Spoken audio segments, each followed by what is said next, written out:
Private limited. Okay, दिसतो तिकडे अक्षर माझं? ओके. इंग्लिश तुला समजत नसेल तर समजून घ्या. मी जे काही लिहितो ते मराठीमध्ये पण सांगणार आणि इंग्लिशमध्ये पण सांगणार. ओके, कारण मी इंग्लिश स्टुडंट असल्यामुळे मला मराठी लिहिता येत नाही जास्त. ओके, तर Riyansh Multitrade private limited company ही आपली संगमनेरमधून आहे. कुठून आहे? संगमनेर. आणि संगमनेर कुठं आहे? नाशिक, महाराष्ट्रात आहे ना. म्हणजे कंपनी आपली मराठी आहे. कंपनीचे सीएमडी कोण आहे? जाधव, मधुकर जाधव. श्री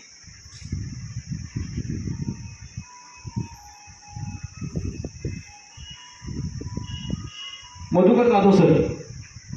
आणि हे नाव माझ्या पप्पांचं नाव. आणि मला जे दुसरा विषय दिलं ते कोणी दिलं? मधुकर जाधव. पप्पांनी दिलं, बरोबर ना. कदाचित पप्पांचा आशीर्वाद त्या व्यक्तीच्या माध्यमातून असेल, बरोबर ना. तर श्री मधुकर जाधव सरांच्या माध्यमातून मला रियांश मल्टीट्रेड प्रायव्हेट लिमिटेड मिळाली. आणि कंपनी आपली 7 सप्टेंबर 2019ला चालू झाली. आणि आज जर बघितलं 2025 आहे आणि 2025 मध्ये कंपनी आपली 5 इयर्स म्हणजे 5 वर्ष काय झालेलं आहे? कंप्लीट झालेलं आहे. आणि येणाऱ्या 7 सप्टेंबरमध्ये कंपनी आपली 6 वर्ष पूर्ण करते. आणि ह्या 5 वर्षामध्ये कंपनीकडे जर बघितलं तर कंपनीकडे 10 लाख डिस्ट्रीब्युटर्स तुमच्या आमच्यासारखे काम करणारे पूर्ण भारतामध्ये काम करत आहेत. चांगली गोष्ट आहे का वाईट गोष्ट आहे? चांगली गोष्ट आहे. 10 लोकांच्या माध्यमातून हा कंपनीचा जो अमृत ज्यूस आहे, मदर प्रॉडक्ट आणि अनेक प्रॉडक्ट्स आज लोकांच्यापर्यंत पोहोचवण्याचं काम ते करत आहेत.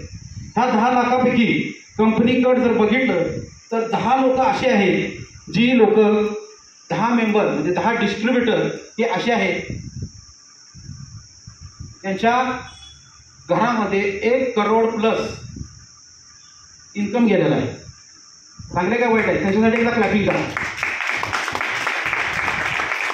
आता ही 10 लोक कोण आहेत ते तुम्हाला तोंडी सांगणार आहे. एक सायकल पंक्चर करणारा माणूस, सायकल पंक्चर करणारा माहित आहे ना, सायकल ट्यूब पंक्चर करणारा माणूस. दुसरा आहे बर्फाचा गोळा विकणारा माणूस.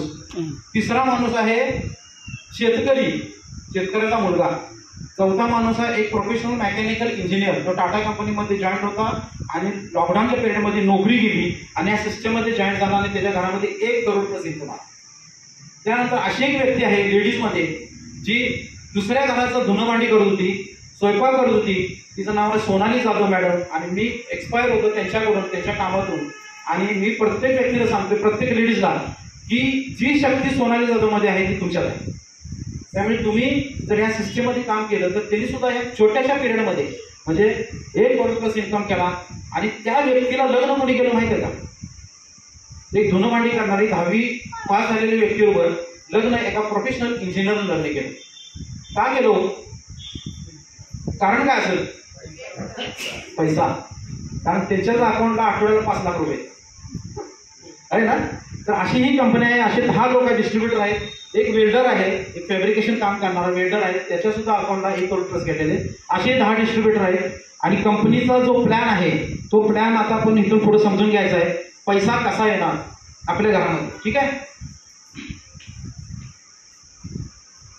कंपनीकडून जर आपल्याला पैसा कमवायचा असेल आणि एक चांगलं कार्य जर करायचं असेल, समाजामध्ये आपण जन्माला आलोय पण समाजामध्ये आपलं काहीतरी देणं आहे का नाही? आहे. प्रत्येकाचं देणं आहे. ओके, तर हे देणं देण्यासाठी कंपनीसाठी आपल्याला रजिस्ट्रेशन करावं लागतं. कंपनीमध्ये रजिस्ट्रेशन करायला तुम्हाला एक ID जनरेट करायचा आहे. आणि तो ID जनरेट करायसाठी तुम्हाला 6,600 रुपये कंपनीच्या अकाउंटला पाठवायचे. आता इथं किती लोक आहेत की कंपनीला 6,600 पाठवले जे रजिस्ट्रेशन झालेले? हात वर करा. ओके, म्हणजे नवीन लोकांनी अजून काय सुरुवात केली नाही, ठीक आहे. मग 6,600 रजिस्ट्रेशन केल्यानंतर कंपनी तुम्हाला एक ID देतो आणि पासवर्ड देतो. आणि ह्या ID आणि पासवर्डच्या मदतीनं तुम्ही ऑल ओव्हर इंडियामध्ये काम करू शकता. आपण जिथं जन्मलोय किंवा आपण ज्या ठिकाणी राहतो तिथंच काम नाही करायचं. ऑल ओव्हर इंडियामध्ये तुम्ही कुठेही काम करू शकता, ठीक आहे. तर इथं कंपनी ज्यावेळी ID जनरेट होतो त्यावेळी कंपनी तुम्हाला 6 प्रॉडक्ट्स देते. किती देते? 6 प्रॉडक्ट्स देते. मग 6 प्रॉडक्ट्स तुम्ही कोणतेही घ्या, बरोबर ना. 1100 रुपयाचे तुम्ही प्रॉडक्ट्स कोणते पण घ्या. तर 6 प्रॉडक्ट्स घेतल्यानंतर कंपनी तुम्हाला पहिलं प्रॉफिट देते, त्याला रिटेल प्रॉफिट म्हणतात.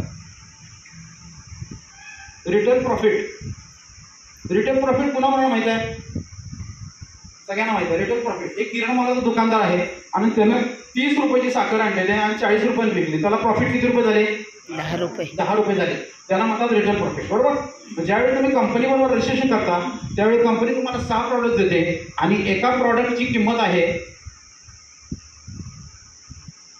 त्याची MRP आहे 2000 रुपये, पण कंपनी तुम्हाला द्यायला लागली आहे कितीला? 1100 रुपयाला एक प्रॉडक्ट. बरोबर ना?